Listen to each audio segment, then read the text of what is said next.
Excuse me.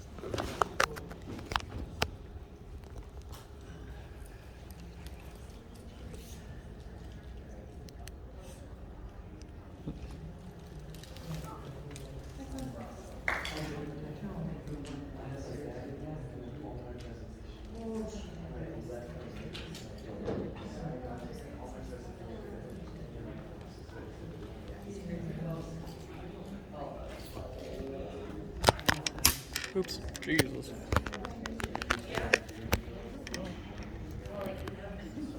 Thank you. Oh goodness, I got all sorts of things falling off. Where'd it go? There. Okay, well, good to know. I guess that's not happening. That's frustrating. Okay. I'll just use my big boy voice. Okay.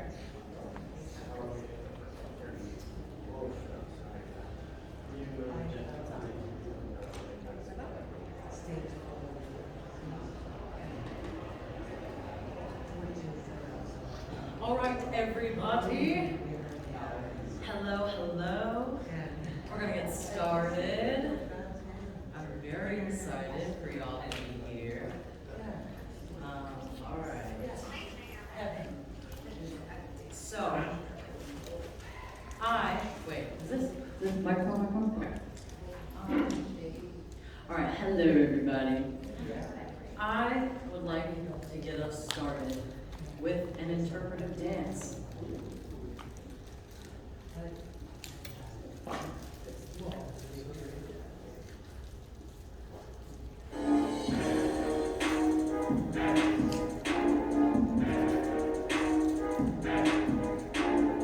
No, that's not. I'm kidding. Oh, wouldn't have happened. So when I went to A, still entertained. I love that for you and for me. Okay, right. Glad I got some laughs out of you. I was worried of how that would go over, but I was like, I have to do it because I'm silly like that. Okay, but in all realness, we are going to. Oh goodness, so much technology. All right.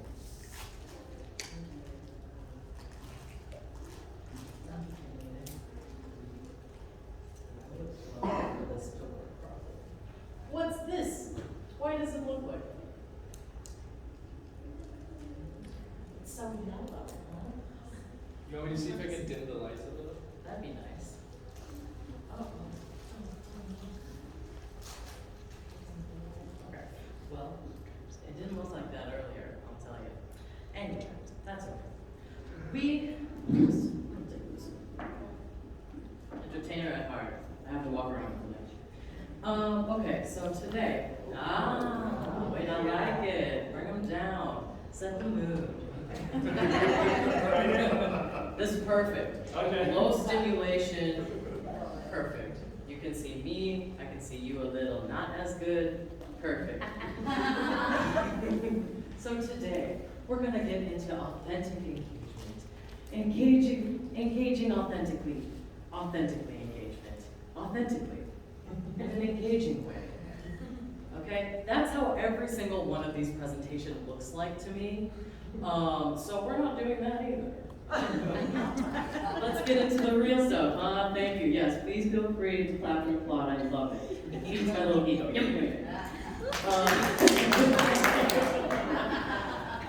So first things first, before we get into it, I want to give a land and labor acknowledgement that I and a bunch of my native homies put together. Minnesota Makoche, the land where the water is so clear it reflects the clouds, the ancestral home to the Dakota and Anishinaabe people. The land we call Minnesota today was built and shaped by Native ancestors before colonialism forced African people who were enslaved to build on top of the graves of our Native relatives. As we work together towards justice and equity for all, remember to learn from and reflect on your place within our country's history. And then I provided some resources. I'll put out a little piece of paper also for you to be able to get these slides sent to you. You can also say if you want to keep in contact with me outside of receiving these slides, or if you just want the material and you don't want to talk to me about it, it's okay. But this will be available, and these are all clickable links, so I can send you a PDF, and they should still be clickable, I believe. I'll double check that before I send them out. Okay, so let's get into me. That's right here. It's a little dark, so you can't see me as well either. I wish I had a spotlight. I didn't think of bringing that. I only brought my tripod. Oh well. Well, let me tell you a little about me. So, my name is Mason Persons. I use he, him pronouns and also my name, which sounds really repetitive in sentences, and you may have learned that using someone's name over and over again is not grammatically correct. But I don't care about grammar. I use commas wherever I want. So please feel free to use my name instead of any other pronoun. I am a justice consultant, which is a person with lived experience using that experience to create and guide change. I do it on a local and national level. I'm also a creative visionary, which to me means I use creativity in every aspect of life, including my little presentations that I make on PowerPoint that I spend hours and hours just doodling on. And those two terms are constantly intertwined. I remember thinking a lot over the last couple of years about my place as an artist and my place as an activist and how those two intersect and how I can make them intersect without feeling forced. And then I realized, oh wait, my whole existence is political. I'm a Black person, I'm a queer person, I'm a trans person, everything about me is political. Everything that I do is a political statement, including my rest and my play and my art and my creativity. So being creative and being an advocate and all those good things they're extremely intertwined for me. And as you can see, I love clown makeup and being a clown because I'm a silly little guy at the end of the day. Okay, so to be super real with you, me and government are not besties. I have worked with the government. I have worked with the government. And every turn, there's something where like, you can't do that. You're not supposed to do that. Ooh, this is causing a lot of uproar in the government community, if you call government a community. And everything I do would cause some sort of stir. So I learned that when you're a person with lived experience, please come in. When you're a person with lived experience, you missed my bit, but they knew about it. When you're a person with lived experience and you're using that experience to collaborate with nonprofits, to collaborate with government, you hear the same shit over and over again. And pardon my French, but I will be super rude with y'all because that's one of my things, right? Yeah. So I always hear like, wow, your experience is so unique. Oh my God, this is so amazing. And every person with lived experience who's ever collaborated with government hears the same shit every single time. It's lonely out here to be a person with lived experience doing this work. And very little context do I see multiple people with lived experience collaborating together. And that feels, whether it's intentional or not, really almost on purpose. Even though, intentional and on purpose, those two, being unintentional, being on purpose can be in conflict, but that's the way it feels. And a big problem that we also run into is that we share our expertise, we share our experience, our trauma is tied to those things. And all of our ideas, our thoughts, our experiences get taken, brought into a different context without consent. Consent is one of my favorite things, and government is really good at taking things without consent. I don't know if you guys know how this country is built, but it was not consensual, I can say that. And then also being a person with lived experience, and you're still experiencing that experience, it takes a really long time to be far removed from your past, right? It takes a really long time. So when you're collaborating with people with lived experience, it is so important to remember that we are still trying to survive this. We are still trying to make it through. One of the reasons why we take these opportunities is, yes, our expertise are so important, and also we should always be paid. So obviously we know that because we're struggling, okay? Duh. All right? It's the bare minimum to pay people to have accessibility needs, which is a spectrum, it's an umbrella. Accessibility means a lot of things. Michael was doing his lean presentation the other day, talking about how food makes something accessible. Yes, something as simple as offering real food and not just like a little baggie of Chex Mix or those hors d'oeuvres the other day. I was so mad. I was like, this is not food, because I got there when it was only Chex Mix, and I was like, just call it a snack. Okay, be honest. At the end of the day, radical engagement is authentic engagement in action. Okay, so when people talk all the time about authentic engagement, the way to actually do that is to be doing it in real life, in real time.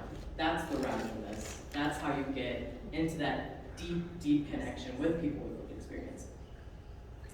And so what's next, right? What's gonna take for you to act, okay? Not just talk the talk, you gotta walk the walk as well. You gotta do a little dance, okay? And we're never gonna get what we're trying to get without deep commitment from not just people with lived experience working together and making sure that we're all in community together, but also from providers, from government entities. We need commitment from everyone at every level. All right, next slide.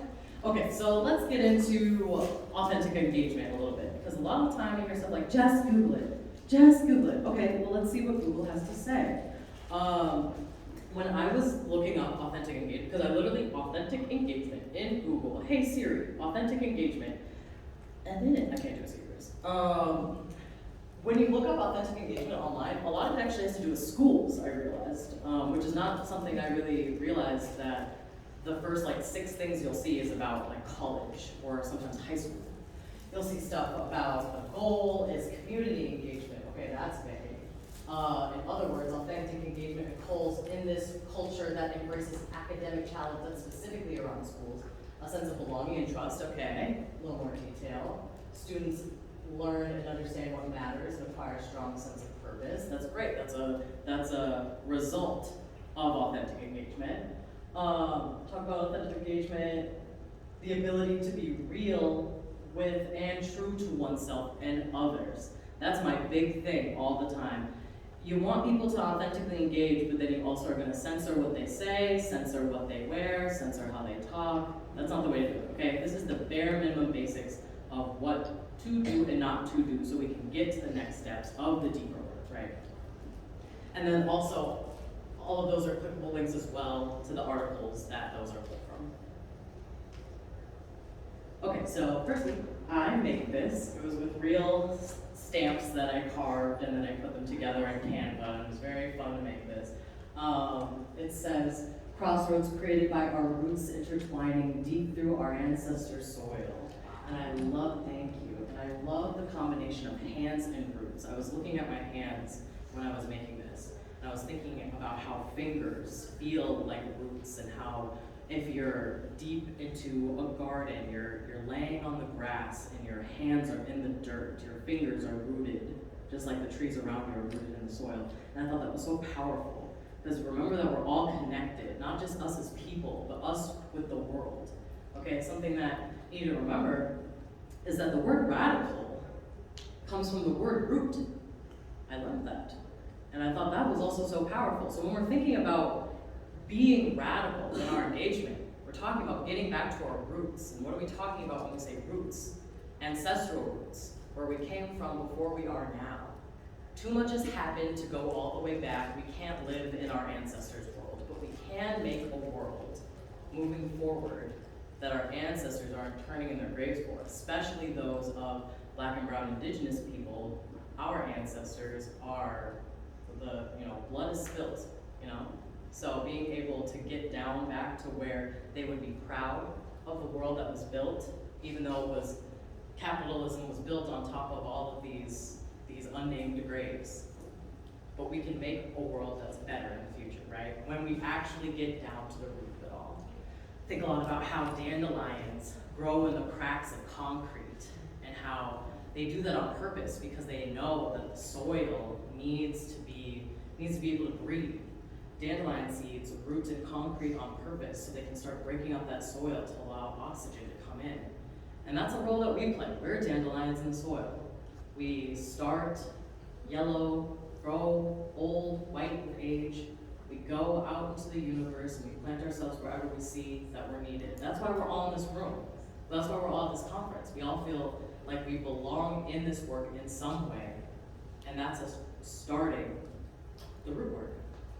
So some of the things that I wrote here is that radical engagement is person-centered, okay? These are some basic terms to know when you're dealing with people who are trying to say that they want to engage authentically with you as people with lived experience, and then also as providers, words to actually learn and live into. So being person-centered is empowering to the people that take charge of their own health rather than being passive recipients of service. Trauma-informed care, also acronym TIC, you see that frequently. Trauma-informed care recognizes the presence of trauma symptoms and acknowledges the role of trauma that it may play in an individual's life, including service staff. So we see this all the time, where people, young people in particular, right? I'm 26, I started doing this work when I was 17, 18 years old. And I'm in the position now where I am starting to be in roles that were supposed to be serving me when I was in the middle of my worst trauma, right? So I'm still recovering from that. I'm still not stable, right? So I'm in a place where if I get into a role where I am case managing, resource navigating, peer-to-peer support, I'm still in the middle of trying to feel like I'm out of survival mode, regulate my own nervous system, and be able to actually do the service that I signed up to do. And that means higher ups need to be aware that people still suffer from their trauma, and when they're dealing with the same type of trauma for somebody else that they went through, that means that they're gonna deal with triggers. It means that it's gonna be more tiring. It's gonna take more energy to do these jobs. So providers in the room, people that are looking to engage with people with lived experience, please keep in mind that it's so important to give so much grace and have so much understanding that when you're asking them to do these kind of jobs, they are still pulling at their own triggers and traumas to be able to do this work, and that's unique to us. Co-creation, one of my favorite words.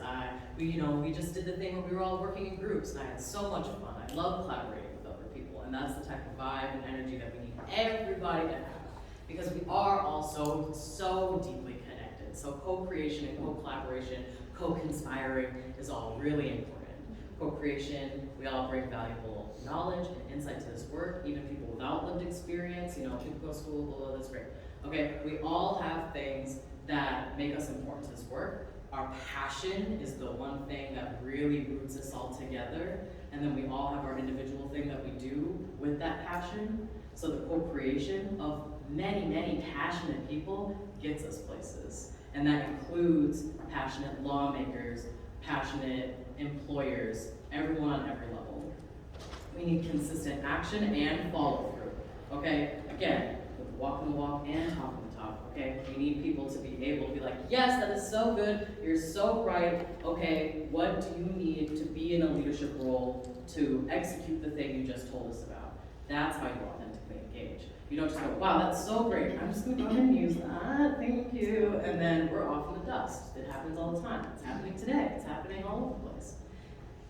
All right, so radical engagement. What does it look like? Respect our expertise, respect us as leaders, okay, providers, and also people with lived experience in the room. You are leaders, and you deserve that respect as a leader, okay? Any college education or high school diploma that you can get is still worth something, but your lived experience is worth so much more than anything you can imagine, because you do have a unique experience to you as an individual. And I know at the very beginning I was like, oh, it's so unique, and how annoying that is. But it's true to remember that for yourself, you as an individual are unique. Everything that you went through, even if the person next to you went through something very similar, they're also their own person, and their perspective is also unique. That's why it's so important for us as people with lived experience to collaborate together and to be in community together. And then for providers to make sure that you're actually uplifting us and making sure that you are doing whatever you need to do to make sure that we have whatever we need to have to make the change that we all want to see. Active listening, that is a skill. You can learn more about it in Engagement. There's so many YouTube videos and articles, and I'm sure you'll have great conversations with your friends and family about what active listening means to you. So please look that up for more than just 2 seconds on Google. Slowing down is not a liability. That's something that we talked about. Me and the rest of the original Justice Consultant team talked a lot about how, government works on this really, really fast timeline and they want things to go now. But change happens slowly. Good, productive change happens slowly. And even though it feels like we can't see the change happening as we're in the middle of making it, starting at 17 and being 26 now, I've been able to see the change from when I started to now, and it feels still like a small movement, but it is movement, okay? The same way the earth turns. You can't feel it turning, but it's happening. It's happening all the time, multiple times a day. Confidentiality, this is something to remember as a provider and as a person with lived experience, to not share other people's story, and that you do not have to disclose every detail of your story. I have curriculum that I'm building on how to talk about your lived experience in a way that feels affirming to you, and also gets your point across in a concise way, so you're not accidentally pouring your heart and soul out to strangers. Because we do it a lot when we get a chance to talk about our experience. We just want, I've been through so much, and that's so real because I still do it.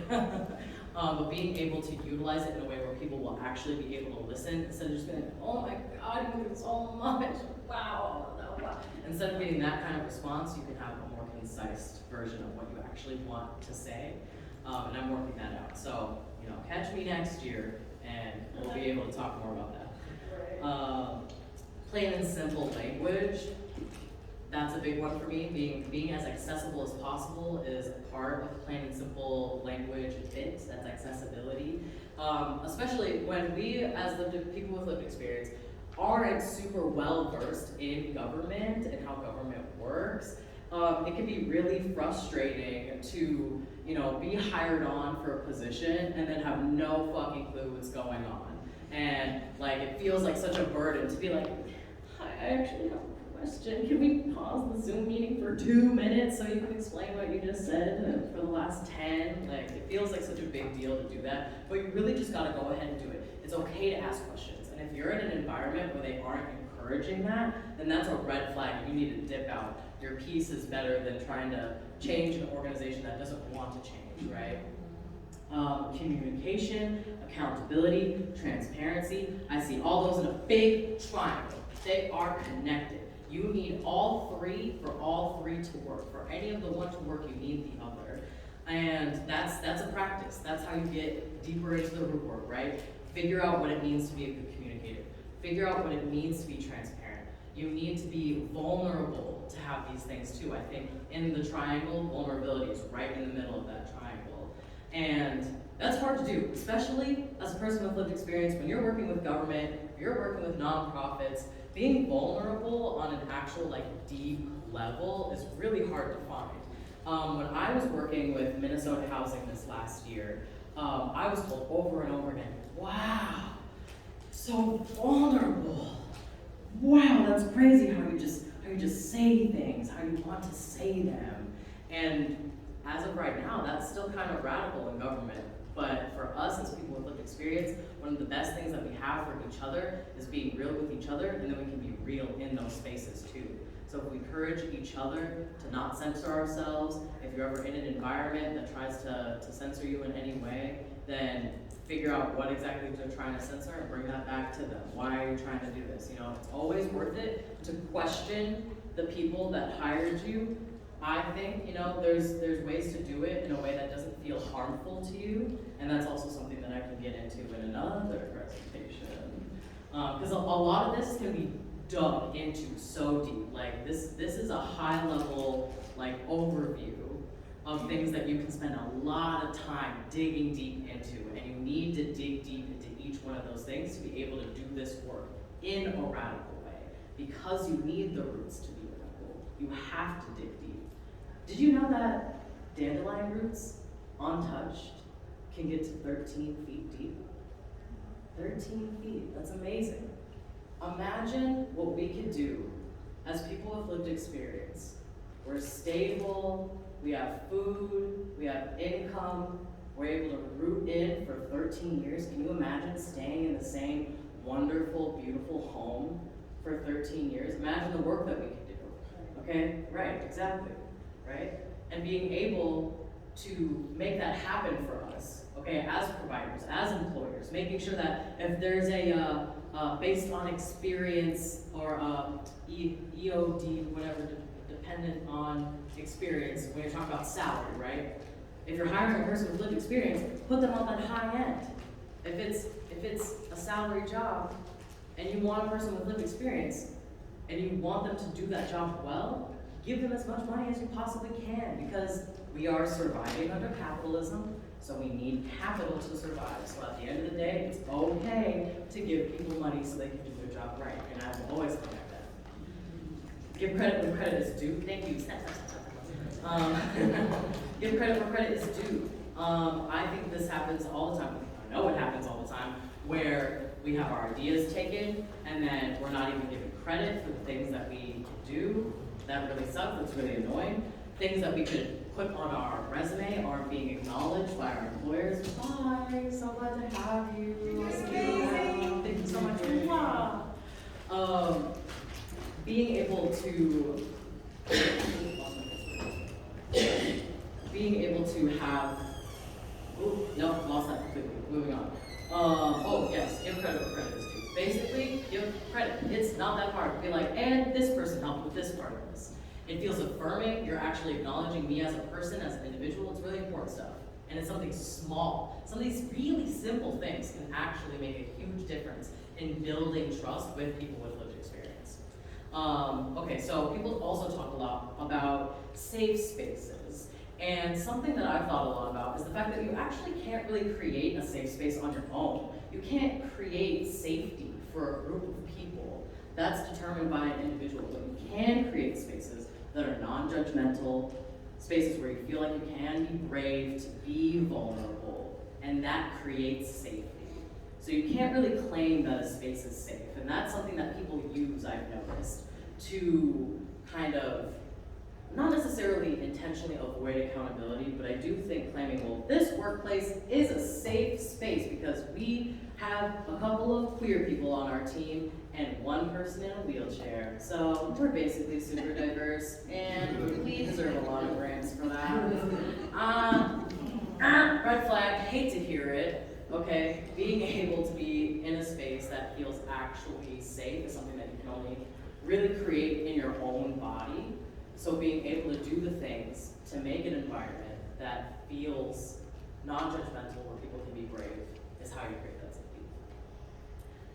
Building the skills and reflexes for this to be considered the bare minimum is step one, okay? And the reason why I'm starting with this step one stuff is because I'm hoping that next year I'm invited again to go in a deeper level, because I really want us all to be on the same page about what the first step bare minimum stuff is. Because it seems like, and what I've observed, is that a lot of the time people are just figuring out what the bare minimum is, which is real, you know? We're only really figuring out over the last couple of years that collaborating with people with lived experience on its own is the bare minimum. Specifically hiring people on and collaborating with people with lived experience in the field that you need that experience with.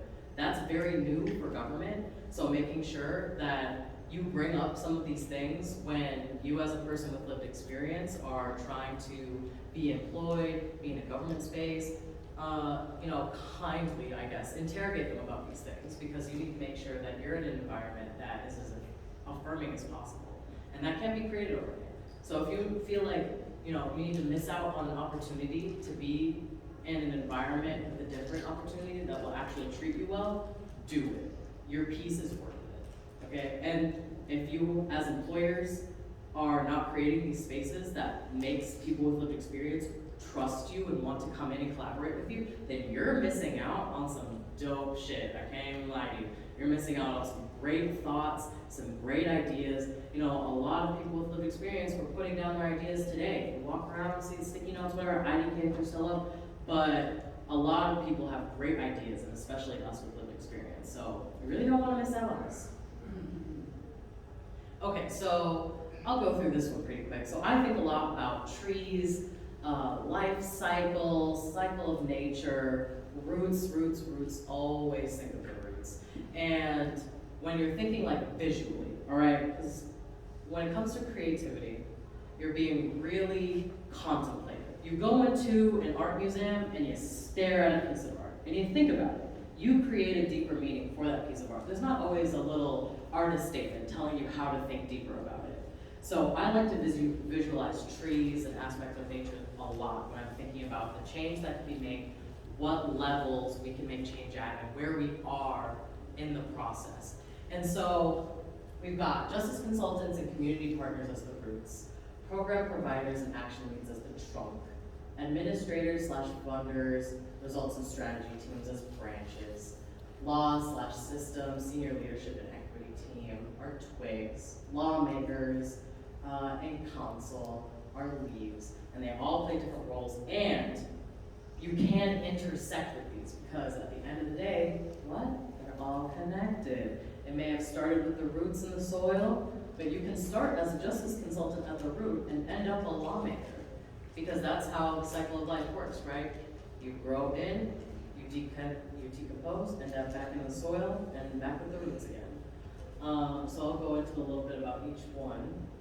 So justice consultants at the root. Deeply rooted community is the foundation of this work. Root systems connect and communicate with other root systems. A lot of unseen labor goes into enriching and reviving poisoned soil. For the trunk, action leads are a pillar of strength and stability, create connection between the roots and the rest of the tree, often are the paperwork people. Administrators, funders, branches take action and organize steps into tangible steps that are easy to grasp.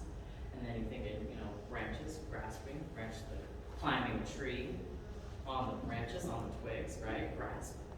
And then with twigs, so we're grasping onto the branches, onto the twigs, get into the details of maintaining a relationship with the rest of the work, connect the leaves to the rest of the tree, and the leaves show to the world what is and is not working, spread information, and ultimately connect back to the roots.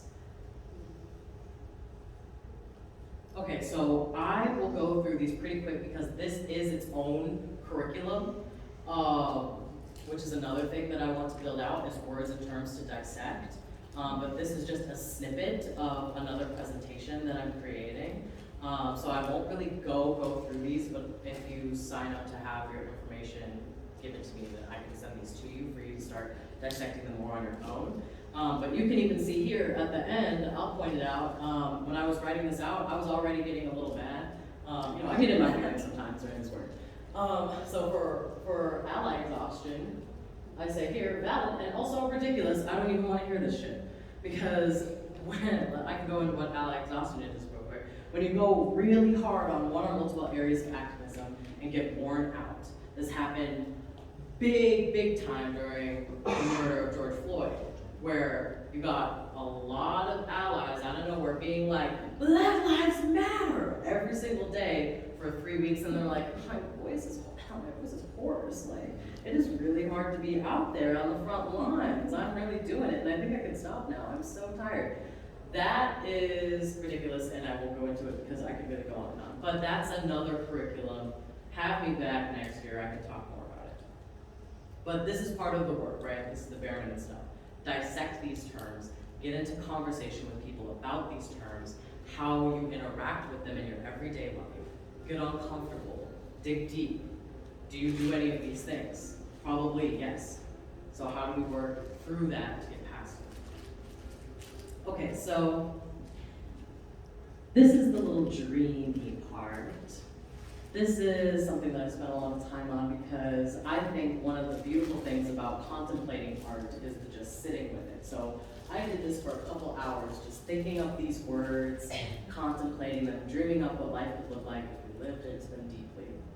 We've got radical, creativity, in the dirt, root, collaboration, ancestral, anti-colonial, community, group work, connection, leaning into discomfort, accountability, nothing about us without us, co-conspirator, anti-establishment, thriving, not just surviving, vulnerable, trauma-informed, person-centered, emotional, okay? These are words that you can contemplate. What do they mean to you? What do they mean in the world around you? Get into conversations with your loved ones, family, friends, strangers about these words. Learn new things and make these words a part of your everyday life. Because living into these words creates even more stepping stones to the change we want to see. Okay, so a little more about radical engagement in action, more bare minimum basics, so we can really, really get on the exact same page here. Okay, same book, same page, written in the same language, published on the same date, okay? All that stuff. Our time is valuable, pay us for everything, okay? Everything. People with lived experience in the audience, make sure that you are paid. Your time is valuable. Your knowledge is worth so much more than a check, but you at the very least need a check, okay? Remember our humanity. We are people. Be candid, be vulnerable. Talk to us like friends, but also, there is, when you're doing professional stuff, there's a line. You can toe it, it depends on the context. It's a one-on-one thing. You can figure it out as you go. But at the end of the day, remember that we are all people. To create boundaries, you need to be candid, you need to be vulnerable, and boundaries are also the stepping stone to trust, which you really, really need to actually engage with people with lived experience, is that trust. Someone's always going to be taking notes, always. I don't care who you are, what job it is, everyone should be taking notes. Someone's going to be tap-tapping on that computer, someone's going to go scratch on some paper. There should always be someone taking notes, because there's always, as a person with lived experience, there's always going to be someone in the room that needs a reminder of what they even just said, about what somebody else said, especially when you're dealing with mental health problems. You can think like, I'm going to be so engaged during this 2-hour Zoom meeting that has a 20-minute break in the middle. I got this. And then you zone out 15 minutes in. And then next thing you know, you're asleep on your keyboard, you're drooling on it, it's a little wet, it feels weird, and you've got the letter Z stuck to your head, it's really uncomfortable, and the Zoom is still going and you're the only one in there. Okay, this isn't my experience, but it happens, I think, okay? Speaking for a friend. What's up, Mike? I'm wondering, if somebody recorded it but didn't take notes, is that the same thing? I think that's fair. I feel like being able to have some sort of documentation, it's always like what works best for the person, but at the very least, if it can be recorded, I think that counts enough as like a version of documentation. Right? The bear. Yeah, it's the bear. He got it. He scored it. Okay, 1 out of 15. Document and review everything together. I really think this is really valuable, especially as people with lived experience working with each other, and especially when it's like a group of you but doing different tasks, being able to come together with your notes and your thoughts and your ideas and things that you learned. Being able to share information and share resources is really important for us as people with lived experience, and also as y'all as providers and employers. Being able to share resources is such a big part of the bare minimum. Share lessons and learnings. These are stories, these are resources. Anything that you have consent to share, you should be sharing it. We do not need to gatekeep resources, okay? That's how we don't make progress. And I did already say this already, but our stories are hard to tell. Consent is mutual respect. And respect, vulnerability, trust, these are all big things to be working on in your goal to be able to collaborate with people with lived experience and to collaborate together as people with lived experience, because we all have different backgrounds, we all have different experiences, and you could even be in a group of people with lived experience, you're also in that group, and everyone is so different from you. You can even have some disagreement between each other, but being able to work together, united by your shared experience, is really, really powerful in this work.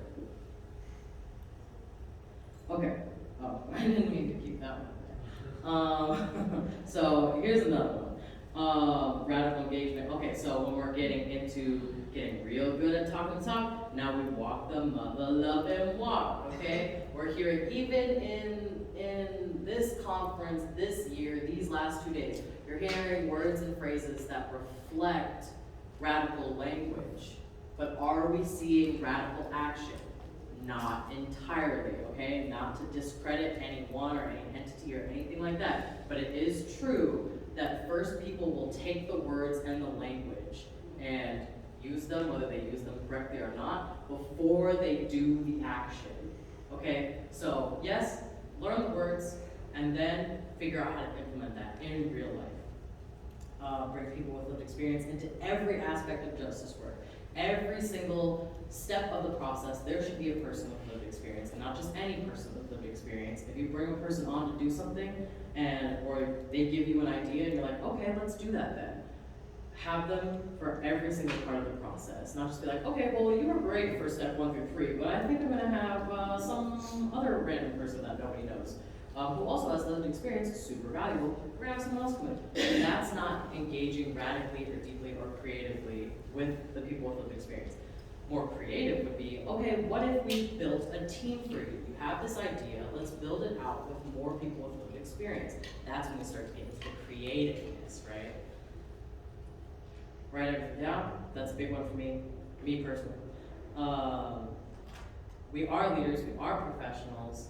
This is something that's like starting to be taken more seriously, but something I still want to really emphasize, especially for young people, is that our lived experience is enough. Being able to work on developing the skill of public speaking or what have you, that's skills to develop, but you still have that expertise and that is valuable, and that's enough for you to be valuable in a space. Something that I heard someone say was to start with yes and work it out from there. Someone who's on a higher level but has people above them that are even higher, right? So this person who employed me was like, okay, you're asking for a thing, I want to say yes, I don't know if we can get it, but I'm gonna say yes for now and go work on it. And that's the vibe that every provider, every employer needs to be on. Start with yes, because that's part of the barriers that we're seeing, is that people be like, well, we don't usually do that, we've never done that before, so I think it's just gonna be a no. Or maybe they work on it a little bit and they hear a no from someone else and they're like, okay, got it, I knew it'd be a no, I knew it was, okay, by the way, it's no. We need to make sure that we're starting with yes, making an argument for the yes, and really, really, really trying to get it before we cut it off. We still exist within capitalism. Radical work is inherently anti-capitalist and anti-establishment. So especially when you're working in government, it's like a really weird vibe to be in when you're like, I'm trying to be radical in this space. They even hired me on because they love how radical I am. And then every other thing I say makes them be like, whoa, that's too different. That's too out of the box. We love this box. So that's something that you're going to run into. As people with lived experience, you're going to frequently run into people being like, whoa, that's crazy. And that's okay, but making sure that y'all as providers and employers know that okay, if we want to work with people with lived experience, we want to get radical, and we want to get uncomfortable, and we want to work past that so we can actually get work done. Okay, so these are digital drawings that my partner made that reflected some ideas that I thought of. So this is one of those standing in an art museum and contemplating the art.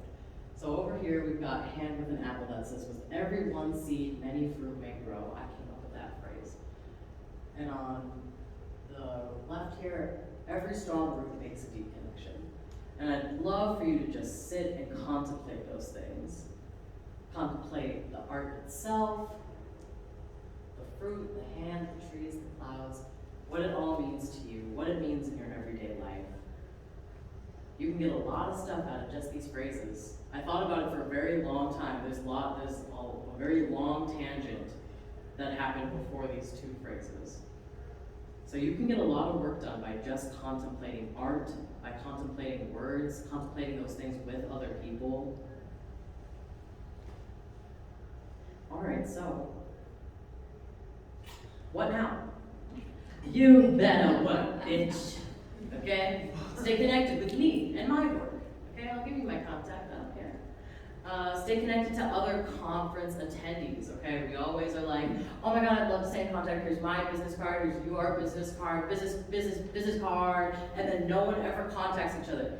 Break the cycle, please, okay? Actually contact each other. Be like, sorry, I don't really remember your face, but I remember kind of talking to you. Want to make sure that we stay connected for real. It's that easy, okay? You can double text if you want. Stay connected. And some connections may like actually grow and some may not, but at least you're actually trying to stay connected with each other in a way that we haven't really seen yet. And that's one of the things with this conference in particular, is that I feel like I see people being like, oh yeah, we want to stay connected, we want to do this work. But if all of us in this whole building actually stay connected, we gave so many ideas at this last activity right before we came in here. If we actually stay connected, we could do so much work. So I'm so for real on staying connected. And if you put your information down and you say that you want to stay connected with me, I will send you an email with the material and also be like, hey, tell me about what you do, because I do want to stay connected. And also, I am born and raised in Minnesota, and I wanted to leave for a couple years when I was younger, but I don't know, I kind of really love it. So I would love to actually get to know people that care about the same things I do in Minnesota. So, visualizing a seed. Okay, this is something creative you can do on your own. It's something I really love for you. Even if you don't identify as an artist, if you're one of those people that's like, oh, I'm not a drawer, that is okay. You don't need to be good at art to identify as a creative person. Everything that you've thought of throughout this conference has creativity in it. Everything that you do in your justice work has creativity in it. You don't have to identify as a painter or whatever to be creative, to be an artist. You can be an artist by being in community with each other, right? And you can be creative without being, really, really good at an artistic talent. So visualize a seed.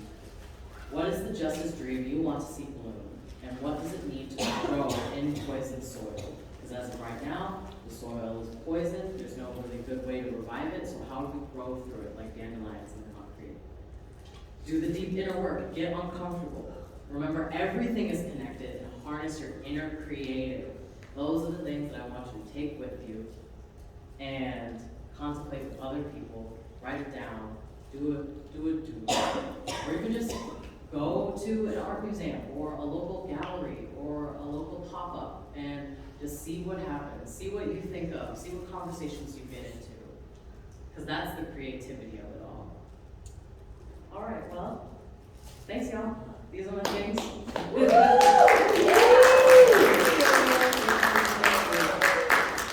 How much time we got, Mike? We have 20 minutes, 25 minutes. Okay, Yeah. great, awesome. Well, I'd love some discussion, comments, questions, hype for me. If you'd like to. You want me to bring the lights back up? Yeah, you can bring it not all the way, but I'll yeah. try. Okay. So did anything I say spark any interest? Anything I say make you mad? You can be real with me. That's all I got. That's okay. Thank you so much for coming. See you around. It's nice to see you so much. If you want to tell me, I won't look at you. If you just want to say it, but you don't want me to look at you. Larissa from Rochester, Minnesota. I really applaud you because this is true, and I love that you're unique and authentic. And even though it might be further stretched than what some people are, it's okay, and like just showing up and being authentic. And I really hope that you'll come to me in Rochester for our talking circle that I do. I started an initiative there in Rochester, and it's different than what other people are doing, and I think that it's okay. Yeah. It's not familiar. Yeah, we love to be different and unfamiliar. Write down your info. Okay, connect. Anybody else? What's up? Thank you. Alright, so I have a comment, question, maybe let's get creative kind of thing. Yeah. So all of us here understand the need for engaging with people with lived experiences. That's why we're here. How the heck do you get to people who need to hear it, who are not sitting here, who are not engaging yet? And I have a hard time. I mean, like, I know who needs to hear it. I just can't get them to sit down and actually have a real conversation with That's the so people real. with lived experiences. Yeah, that's the thing too, like this is kind of relevant for the narrative change session that me and Michael did yesterday, is that even if you're like, I know you could really benefit from this, that, and the other thing, if people feel like they don't want it, they're not gonna listen. So, you know, it's real to be like, you have this potential, and being able to talk to them in a way where they can like feel seen still, instead of like talking at them about what you think they need to hear, being able to start with a mutual agreement and then working your way forward. Like, we both agree, blah, blah, blah, right? Yes, right? Okay, well, for that, this needs to happen, right? Right? Well, then you, if you were interested in engaging, blah, blah, blah, blah, that type of thing, right? And if they still don't want to hear it, that's okay. At least you planted the seed in their head. And maybe eventually, when it doesn't feel like something that they should feel obligated to do, they'll naturally get into it. But honestly, I feel like when I heard you ask this, I was like, yes, we're all in this room, right? But I know maybe 2 or 3 of your names. Like, we're all in here, but are we actually engaging with each other? There's so many people here with lived experience. How many of them are you actually getting connected with? All the people here are showing by their presence that they want to be connected. So I think starting with people that want to be connected, especially like in your local community, right? I don't know how far away you are from here, but for instance, if you're not, you know, we're all from all over the place, and if you want to connect with people in your local community, then being able to host things where there's food and transportation, which is the whole thing, right? Funding, blah, blah, blah. It's really hard to get that. I totally understand. But if you want to start really small, where you're like, okay, I don't have any funding to get like a real meal and provide bus tokens, but if like 4 people want to show up to the library and talk about this stuff, at least putting it out there, right? You can start small as hell, and that can grow into something big before you even know it. Did I answer your question? Yeah, thank you. Anybody else? Doesn't have any questions, comments? Are you familiar with Softway Underbelly? No. Are you familiar? Yes. Okay, so it's a gentleman who, this is my understanding, quit his marketing career in like corporate America, like we're talking like huge IT tech firm out in California, because he saw the need for people's stories to be shared and to reach a broader audience, and so he started interviewing people on Skid Row. And Was that Mark? what's that? Mark? It's something like that. I wanted to say Mike, but I can't remember his name exactly. But anyways, it's such a, like, it's so powerful. Like, there's one individual on there that he has visited for like over a year, and her story is amazing. And like, I don't know, it's so impactful. And the reason he did it was to reach our congressmen, our lawmakers, and be like, here it is, it's on YouTube, it's on Facebook, it's everywhere. Like, you are gonna see this person's story because they want to share it. Right. So I just wasn't sure, like, you know, you're talking artwork, you're talking different things like that. Like, the video thing you were kind of talking a little bit about, like, YouTube as a platform, different things like that. Like, how do you feel? Like, what's thoughts? Where are you asking me? I'm asking you, yeah, like, what are your thoughts on, like, the video? Because, like, I've thought about incorporating that into, like, my job and the individuals that I'm able to assist. Yeah, I don't know. Like, Oh, I love that. I love it so much. Because also, okay, I do think, like, we gotta be careful with the, like, content creation part of sharing information and art.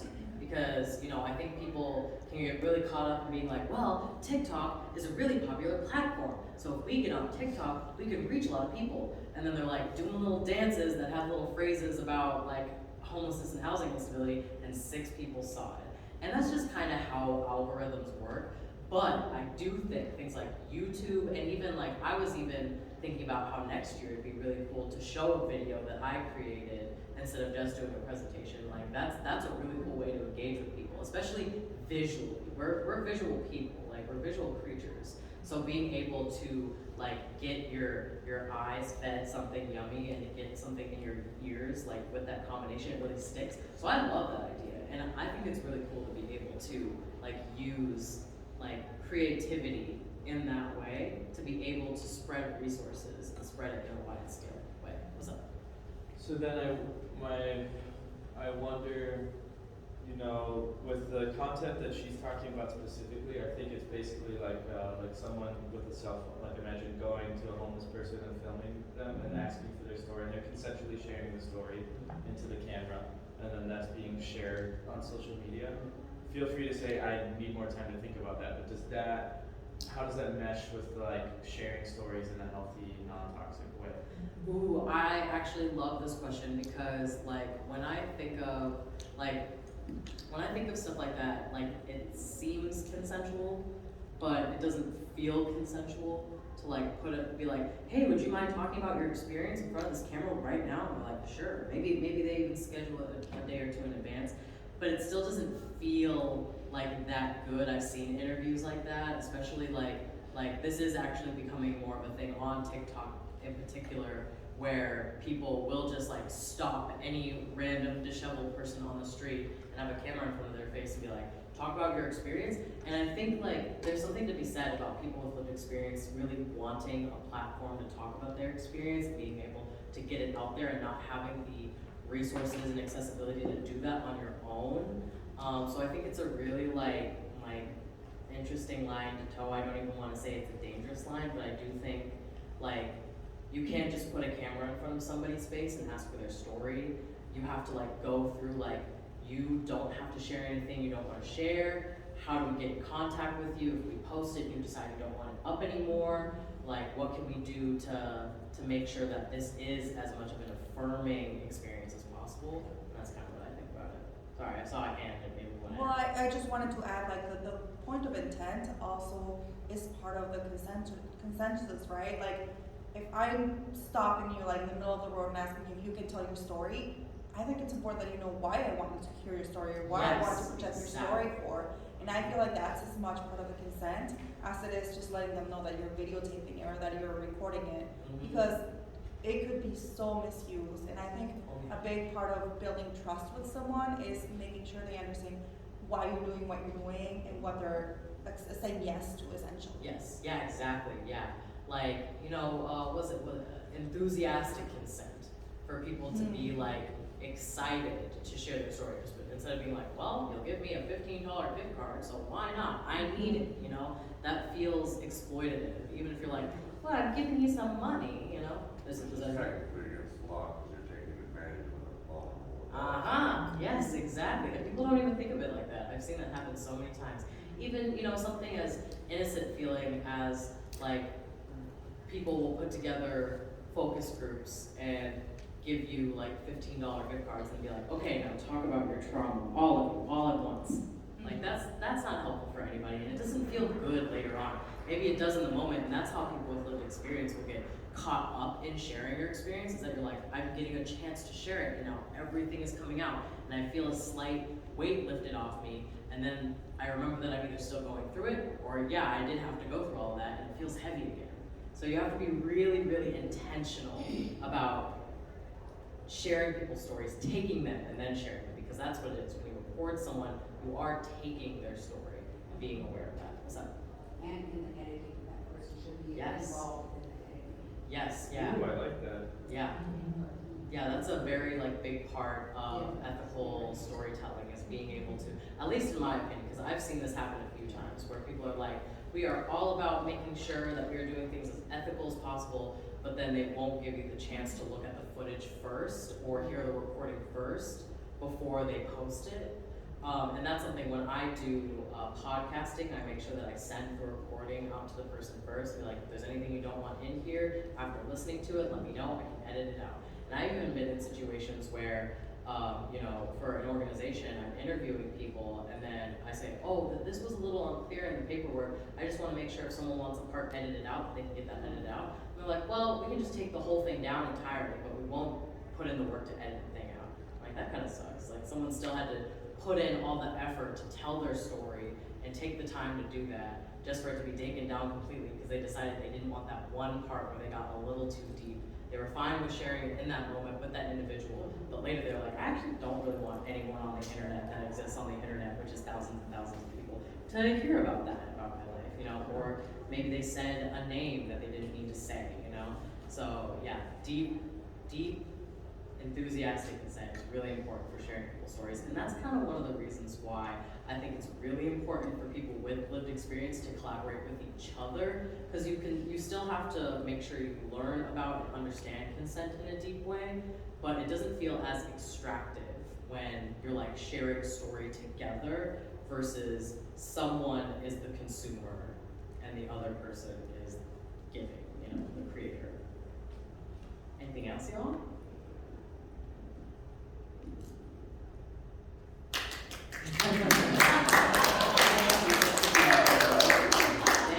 Hey, yes. We're gonna get that interpretive dance now.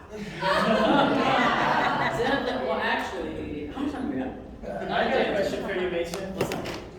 If I want to hire you to come give this presentation to my nonprofit to help my staff better understand how to engage authentically, how much does it cost? What a great question. I do a sliding scale fee. I kind of depend, what the starting point usually is depends on how big the organization usually is. But I start as low as $150 an hour, with usually an average of about an hour to 2, depending on the presentation, how deep you want to go. And I price it that way because I need to live, and I need to eat, and I need to pay rent so I don't end up homeless again. And of course you know that. Hi. Oh, buddies. Okay, cool. He's being collected. Goodbye. Thank you so much for coming. It's fun chatting with you. See you, David. Yes. Is that important? Yeah, I found it. Yeah, I said it earlier. You asked me twice, so it's definitely super good. Okay, super.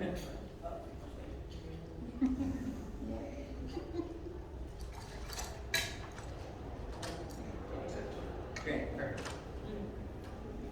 Well, oh wait, how much time do we have? Oh, yeah? Just a sign up. Like Yes, I'll put it- 13 minutes. 13 minutes? Would you guys like to hear a couple poems? Yeah. Alright, I'll put out a paper for you to put your information down. And I do have 2 poems. After I came up with that interpretive dance bit, I was like, wait, I could literally share art here. So I have 2 poems that I could share with you.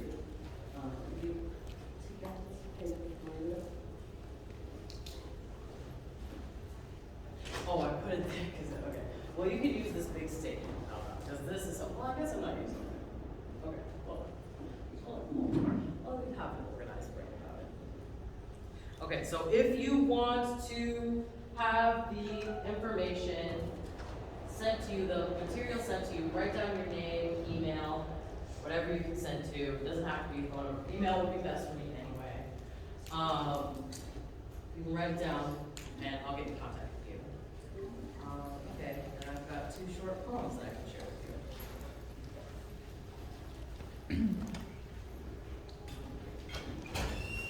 This one's easy. All right. This one's called Salmon Child. Thank you so much for coming. I really appreciate your presence. All my life I've changed. Changed colors, changed homes. Although I've never really felt at home in any of the places I've been, I've never experienced one way of being. And I know change is good. I know I'm lovely in my multitudes, my ability to adapt, but all this change around me has changed me too. I look at all my reflections and think, is this me?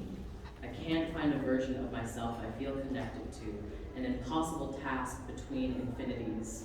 I can't see any of the pink that people talk about. I only see silvers and greens. The only ways I find myself anymore are tired and scared and so lonely. I'm tired of new water. I crave a taste of familiarity I've never experienced. I'm scared of being caught in dangerous grasp, lured in by false security, always being cut open for everyone to see, vulnerable with all my pink, too young to make this journey alone. Don't they know that just because someone can live in the ocean doesn't mean I should be forced out of the river? No one should experience these depths unprepared, but here I am, upstream again, pushing against gravity, begging for a home to find myself in. Thank you. And this is one of my favorite ones. It's called Housing Justice for Dandelions. Do you think dandelions ever cry to the wind as they their seeds are pushed from their stem, they say, please, I'm not ready, I just got here. Against its will, it finds a new place to grow, a fuzzy yellow turning to white with age, and says, can't I just stay in place for once? Or do you think it's still searching for the untouched soil that allows it to take root, to build a home, becoming good neighbors with the clovers, where it can seep into the soil and anchor in deep, a whole 13 feet, solid in place, to safe, to grow over and over and over again, a home where no one calls them weeds, when really they are wildflowers. Thank you. And that's officially all I have for you. Feel free to leave, feel free to write down your info. Thank you so much for coming. I really, really appreciate your time and your attention.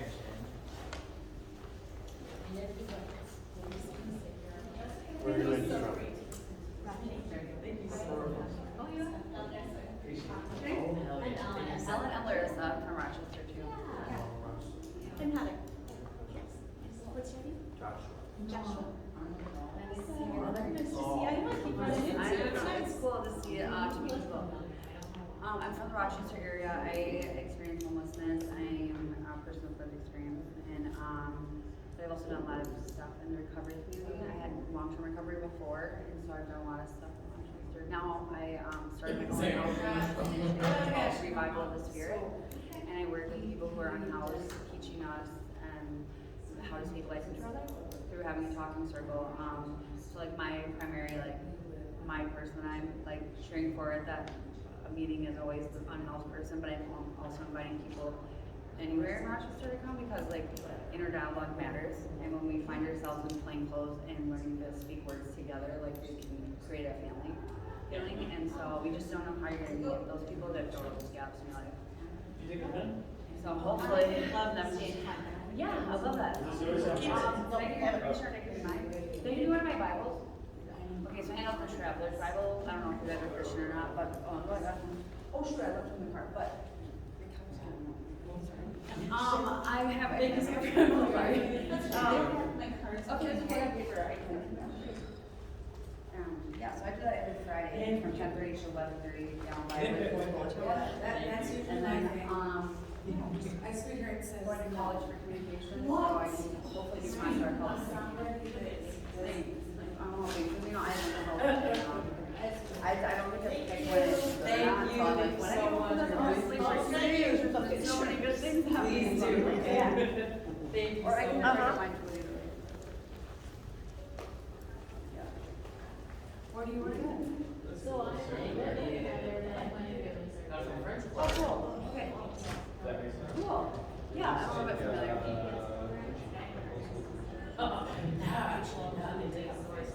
So, okay, so I'm working towards becoming a general builder. I'm gonna go do a loop And I've been- kind of herd cats towards the front entrance, and I'll reach out there and Very try to well, work. you know, and now I've got my own kids trying to work my way out, so that kind of. I've been working my own thing. You're Doing going. okay, but like at the same time, I bring my life into recovery, helping with that and homelessness. Everyone who needs it. So you really felt That's that. part of my recovery is what I need in my life, you know? And, yeah, it's just been, I've just been. Probably gotta start at first. If you go to the workforce center, and then once you get it, yeah, like, I gotta get in, like, But I'm saying like workforce center first, and I'll help you make that plan, that mission statement, so you know like where to start to engage. Well, and I'm so glad you somebody did in our all of office, the little nature. so I'll be honest, the whole building, so that's why we're like this. Oh, okay, so you really But Mark want to Diego do that. is an amazing, amazing person. Mark. And so For funding, for building. Nice. Hell yeah. he would be the one you would go. Mark is employed through, he's employed through, he builds and kind of refurbishes county properties, but he's like one of those people that you just want to bottle his energy, he's like really great. Laura, sit down. Yeah. And so he would be a good contact. I can, I mean, can you like, put it in your mind? yes, I can definitely put it in my mind. I have to like, now that I have the ideas, to like sit with it, but my contact information if you want to take a picture of it, and then you can text Yeah, me yeah. or me and I can help put you and Mark together. Yeah, yeah. It's nice to meet you. Okay. Yes, you too. Safe travels home.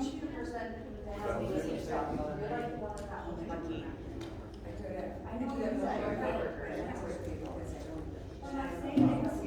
Right, you could be the person that would keep all the information, this is why you are gonna stay on the list. And we're all these people, yeah. We can do the. I did know.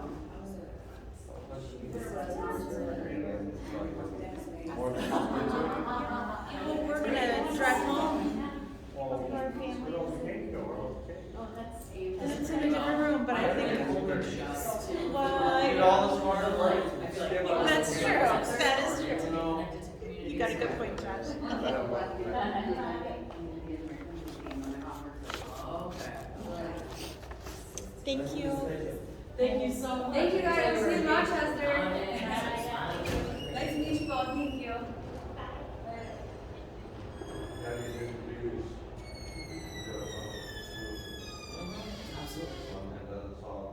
No. There's also a support group too. Like maybe that, we had, Yeah, yeah, yes, yeah. somewhere. Anything with taxes, what has, no service, we did all of it, yeah, our roots are different. Yeah, I really like that last activity we did. My group was really engaged. I so missed it was a lot of it. fun. But I, It'll be long. right, I got here. and I Yeah, got Fun to- day now. Exactly. Look at our ideas. Are we still going? Yes. Okay, great.